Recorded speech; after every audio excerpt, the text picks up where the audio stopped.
a lot of people are actually blocking the manifestation of their desires because they're busy chasing after the manifestation of those desires. So every time you say, I'm going to go do this journaling so I can manifest the money that's not here. I'm going to go meditate so I can manifest the money that's not here. I'm going to go do this, that, and the other thing so I can manifest the money that's not here. So, in every one of those intents, even though you're not specifically saying those words, you're still attuning to the vibration of the money's not here. And what that does is,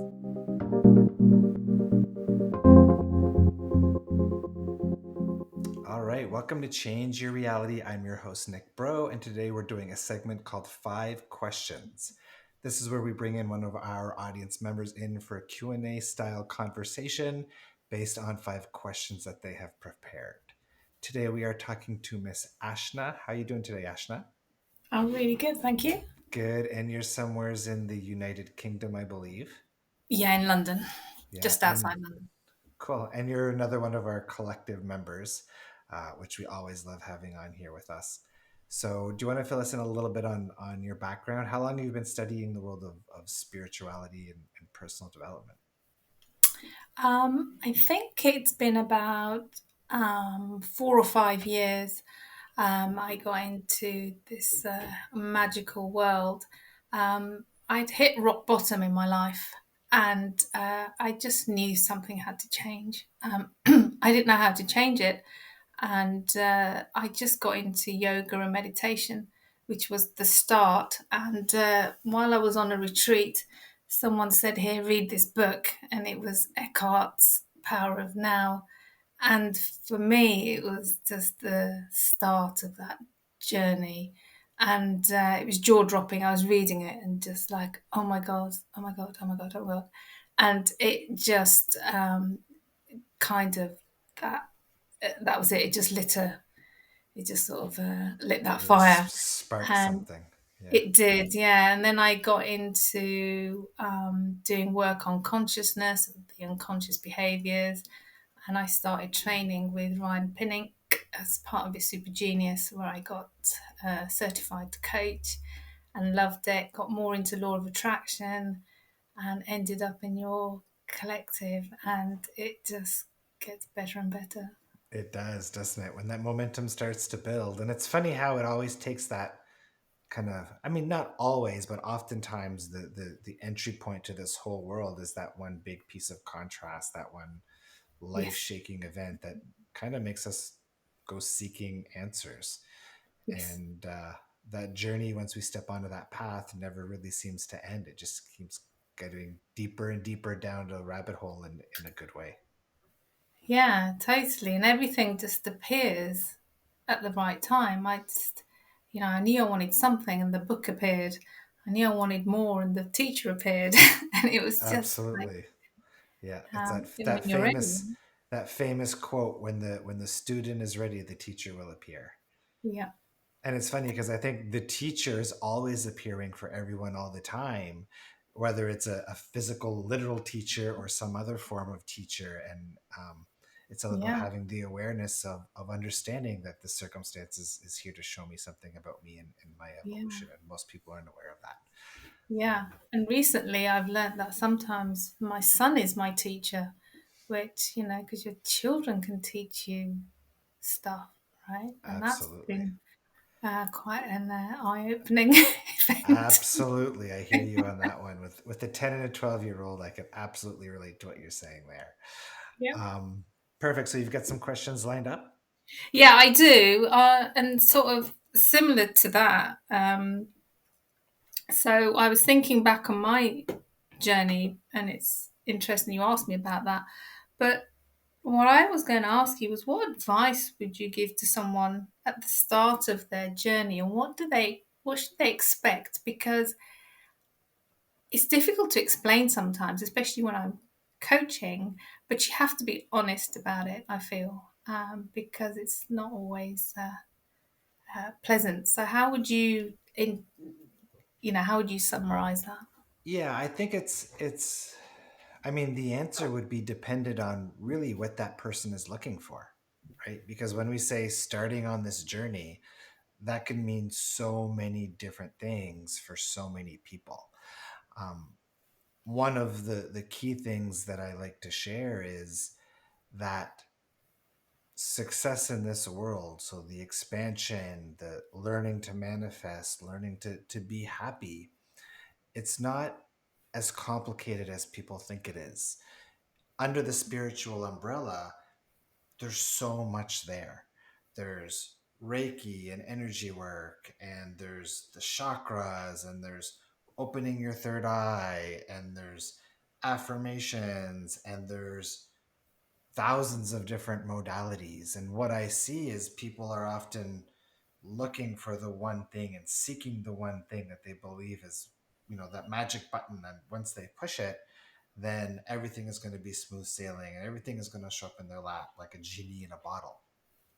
And the truth is that this work really isn't complex work. You don't have to balance all your chakras and get them spinning in the right direction and open your third eye, and a lot of these things are fun to explore, but oftentimes they're a distraction to the real work that needs to be done to really achieve the results that most people are looking for. And what that work is just understanding that at a fundamental level, our reality always has been and always will be a reflection of what we're practicing in our attraction point, namely the emotions, the perspectives, the beliefs, and where we're putting our focus. And that's really where people need to go.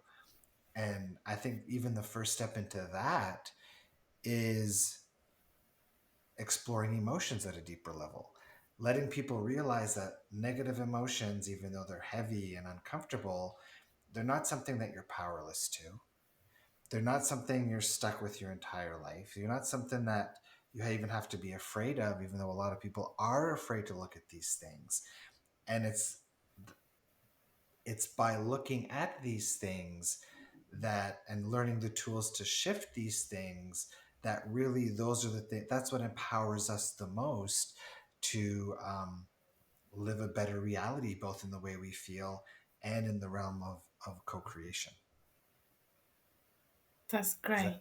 does that make sense? It does. And then just following on from that, when you're working with people and so they want help and they want to do something different, and you start working with them and you're coaching them, but you come across people that are really stubborn, or their ego is really stubborn. How do you um, cope with those uh, traits and beliefs, and that when someone really is struggling to make that transformation as a coach, what do you do with that? Because sometimes I find that triggering in myself because I've still got work to do, and you're a master coach, so how do you deal with it?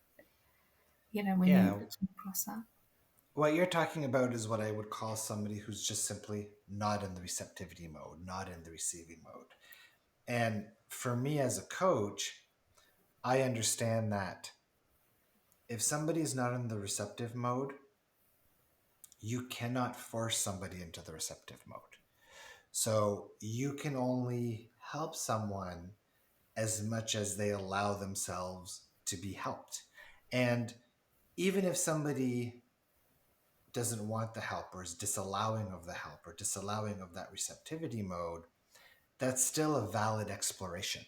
So I remember part of my journey was knowing how powerful all of these tools are and really just wanting to teach everybody on this planet, look at these Mm. tools, take these tools, it's going to change your life. But that's not everybody's journey. So I had to learn to be okay with that fact that we're not all here to expand in the same way. People are here for different explorations and different themes, and that's okay. Now, from that facilitator vantage point, when I used to do the one-on-one work, I would call it a gift call or an exploration call before enrolling them as a client to make sure not only that I was a good fit for them and that they were a good fit for me. And very early on, I would say, even within the first 2 to 3 minutes of having a conversation with that person, I could tell either through the words being said or energetically that person's level of receptivity for doing this work. So their level of receptivity for wanting to look at their emotions, wanting to work through their emotions, wanting to look at what I was saying. Um, so I think as a facilitator, as a skill to be developed, is really being able to be okay with the fact that no, we can't help everybody, and that's okay, right? Now, if I was working with a client and one day they came in and they were very much in that non-receptive mode, it was always about kind of meeting them where they're at, right? Saying, okay, so what are they receptive to, and for what reasons are they not being receptive? And typically, it comes down to fear. Sometimes it's fear of change. Oftentimes, there's fears of letting go of certain emotions, right? If I let go of this feeling that I'm not good enough, then oh my goodness, I'm good enough. And if I'm good enough, then people will see me as good enough and maybe they'll want to attack me in the same way I was attacked as a child when I was succeeding in my reality, right? So again, everybody has such a unique thumbprint of past experiences, which lead to unique thumbprints of perspectives and fears and emotions. It's about kind of meeting that person where they're at and hopefully kind of shifting them into a place where they feel safer in exploring what it is that they need to explore. That's great. I really like that, meeting them, in the place they're at. That's really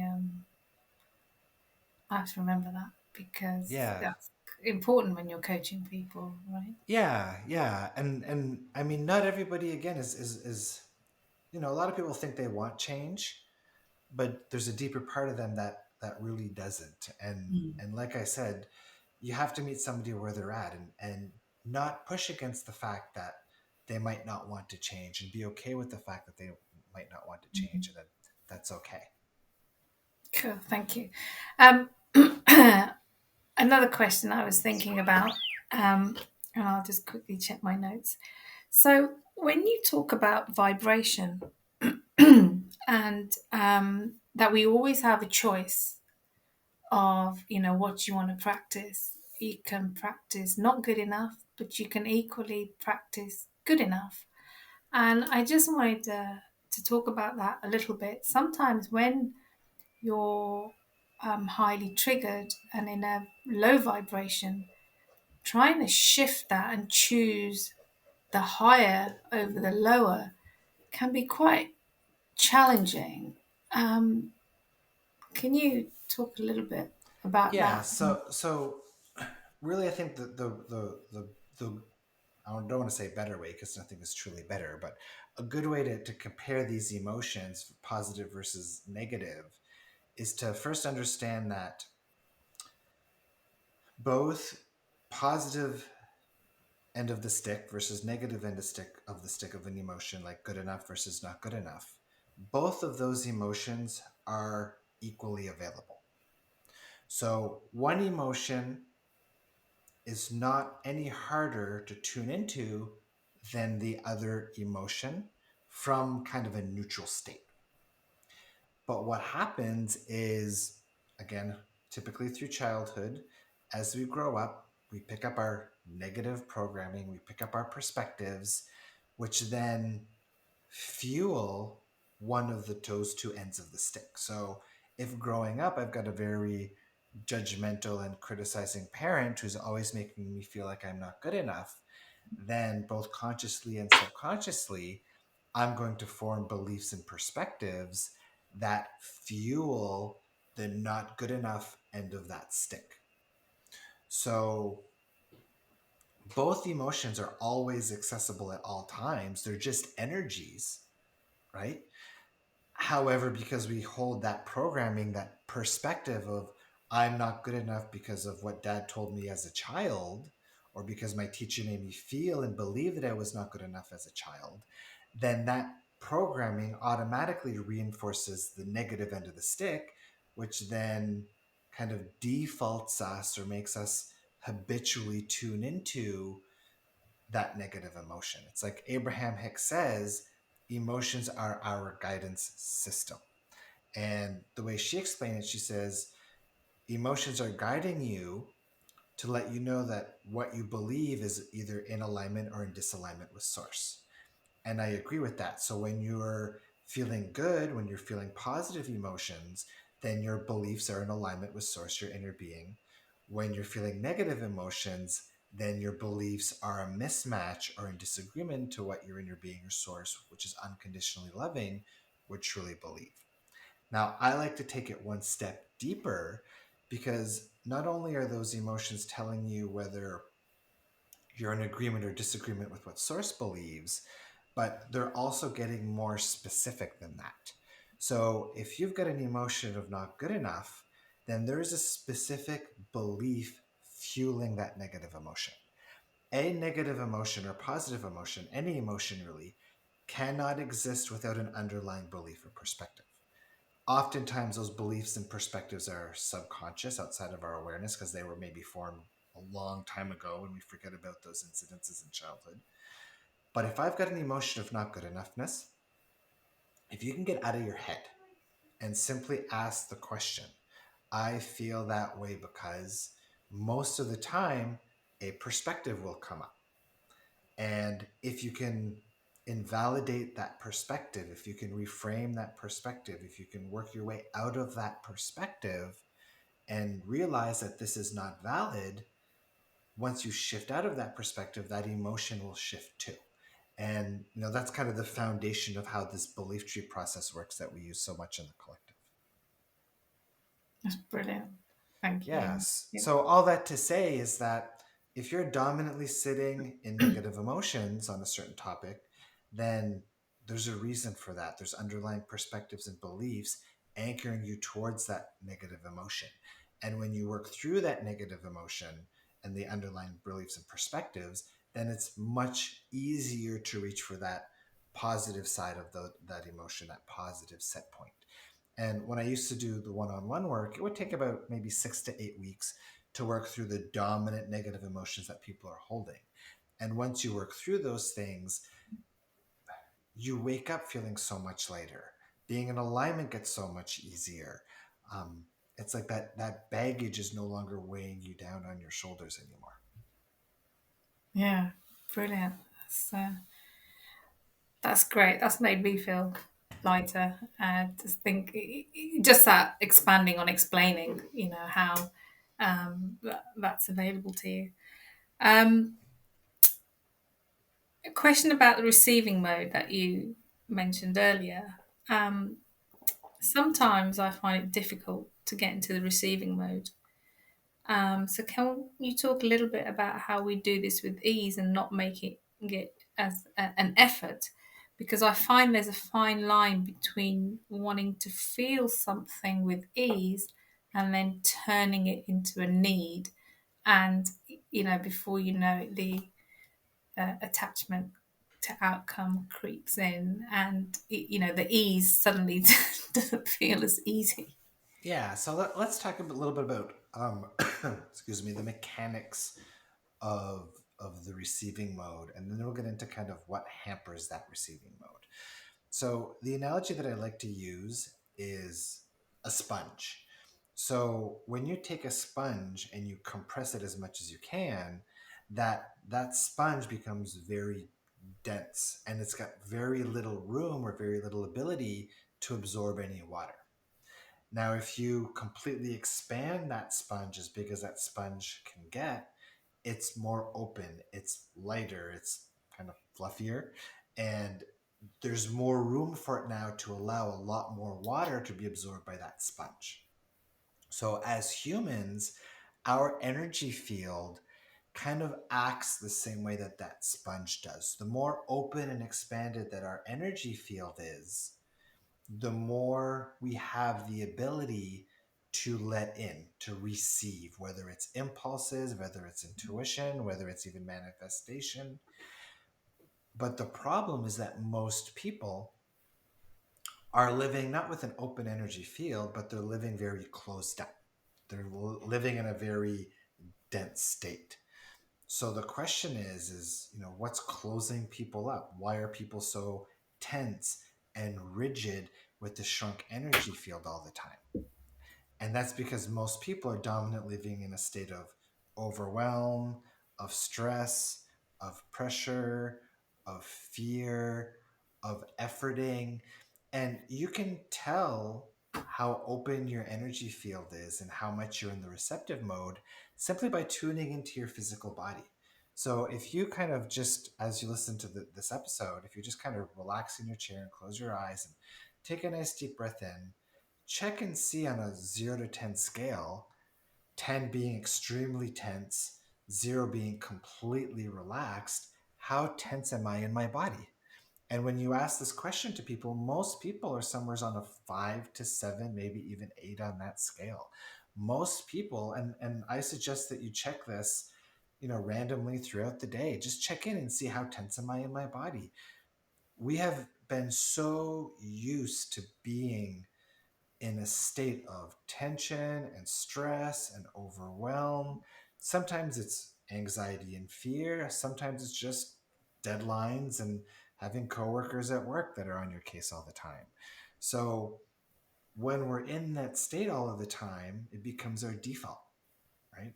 And again, that closes up that receptivity mode. It cuts us off from that intuition from source, that guidance that we're always able to receive, but most people aren't, um, because of that disconnect, because our energy field is so constrained. Does that make sense? Yeah, yeah, totally.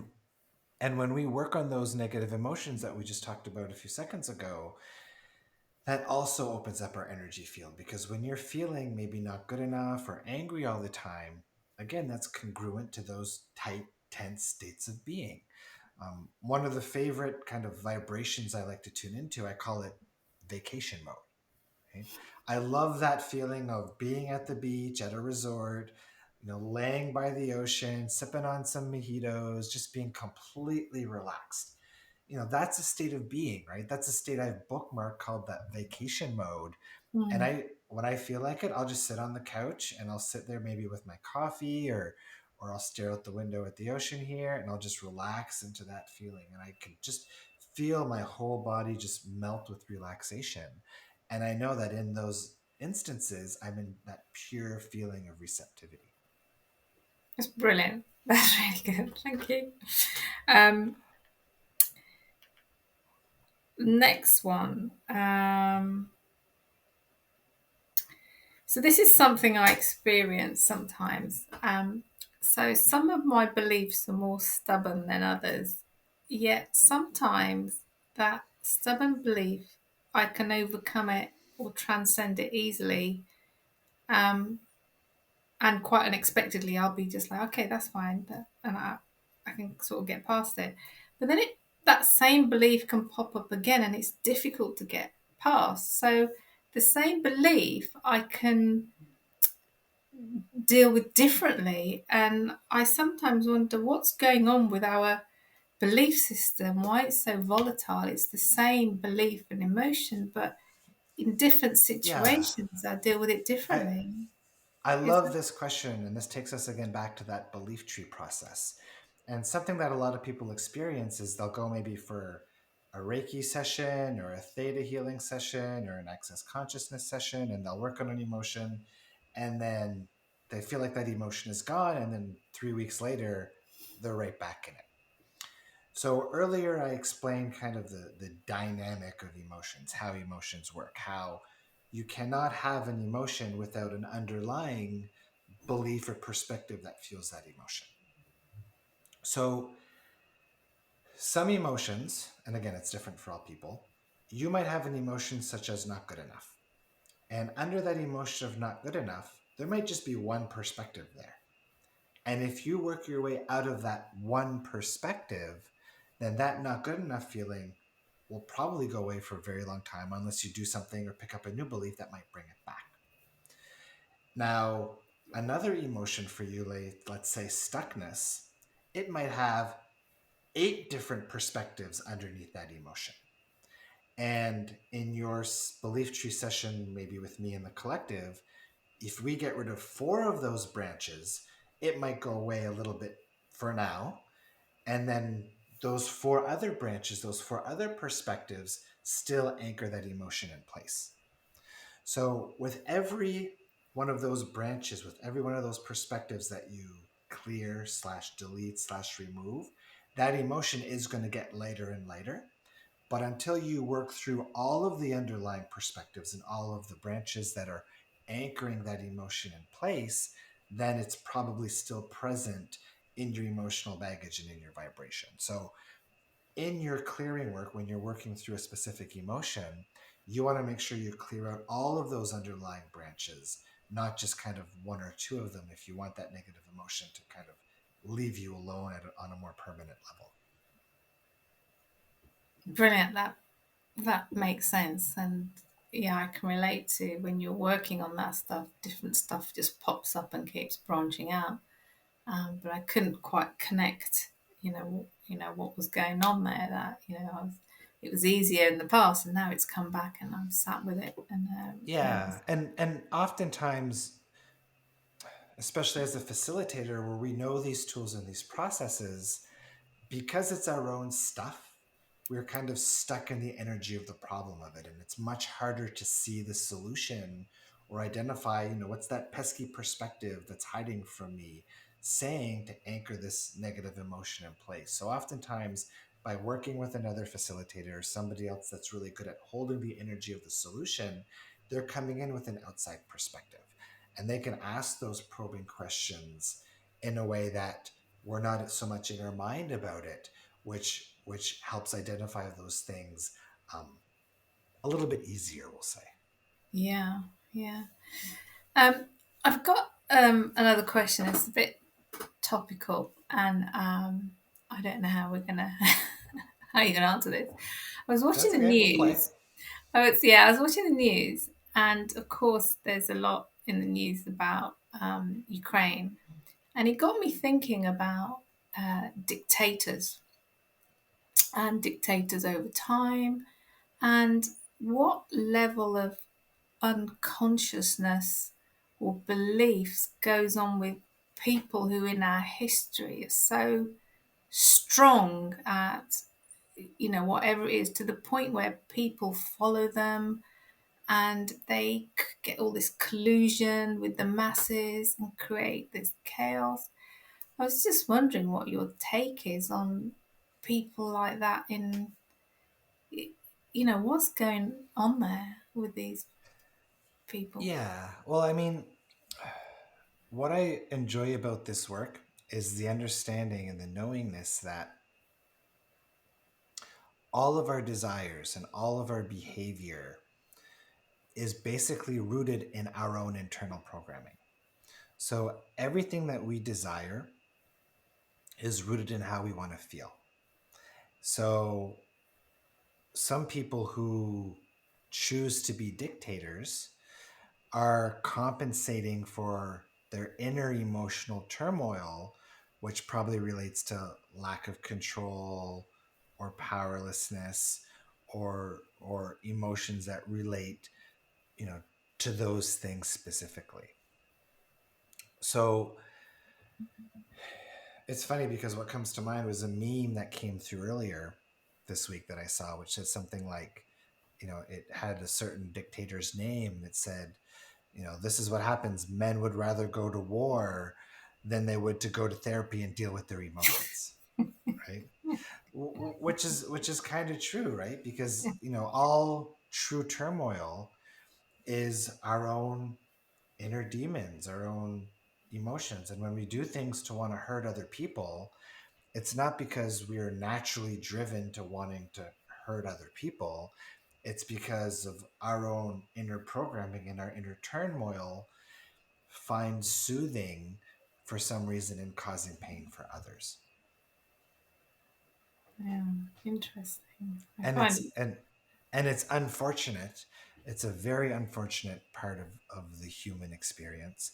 Um, I wish it didn't happen, but at the same time, my hopes is that there's more positive outcome and more positive transformation in these circumstances, um, by a large factor than there is in the negative things that occur in what's going on. Mm, yeah. Um, and then just something you mentioned there reminded me when you mentioned the word lack. Um, I can't remember if I was watching what video I was watching, but there was this talk of when you want something, you can actually be practicing the lack of it. How does that Yeah, sort of, so vibrationally what happens, and this is very common in the domain of manifestation and the law of attraction, is a lot of people are actually blocking the manifestation of their desires because they're busy chasing after the manifestation of those desires. So every time you say, I'm going to go do this journaling so I can manifest the money that's not here. I'm going to go meditate so I can manifest the money that's not here. I'm going to go do this, that, and the other thing so I can manifest the money that's not here. So, in every one of those intents, even though you're not specifically saying those words, you're still attuning to the vibration of the money's not here. And what that does is it just propagates that cycle and that experience of absence of that thing that I'm noticing is absent in my reality.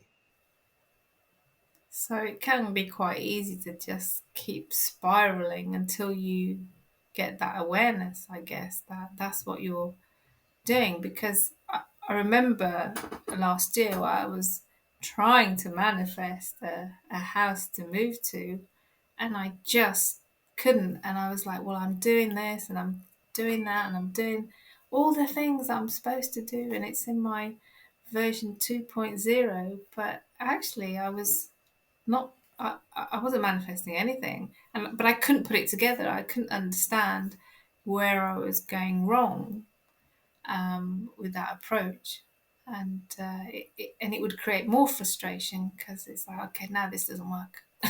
And that's the story for probably over 90% of people who study law of attraction, right? And that's why in the collective we talk about, manifestation is old news. It's Yeah. not about manifestation anymore. It's about understanding that there's a better way to experience your reality, and it doesn't involve chasing the things that you want. And the irony is that when you understand that and you really stop chasing and you start learning how to live blended with the 5D and blended with the quantum and following your path of highest excitement and being present in the now, that all of these things that you used to be seeking that you're not chasing after anymore, then they all start trickling into your reality with absolute ease, which is quite ironic. I'm sure spirit is laughing at us in terms of how much we get in our own way when it comes to this world of manifestation. Absolutely. Um, that's all my questions I Perfect. have. Awesome. Amazing questions. Anything else you wanted to share or ask before we close up and wrap things up? No, that's good. That's been very insightful and very helpful as I embark on my journey for coaching. Um, and it's really interesting to get that time with you, then get a bit more of an insight, Nick. So thank you very much for opening up this opportunity for people Perfect. to do the five It, questions it is absolutely my pleasure, and we'll see you on our next set of collective calls next week. next week. That concludes today's episode of Change Your Reality. If you'd like to apply to be a guest on the show or join our membership program where we do 3 hours of group calls with our members like this every week, you can find all the details on my website at nickbreau.com. Bye for now. Thanks. Bye. That's it for today's episode of Change Your Reality. If you'd like to apply to be a guest on the show, to join our membership community, or to be trained as a facilitator, you can find all the details on the website at nickbreau.com.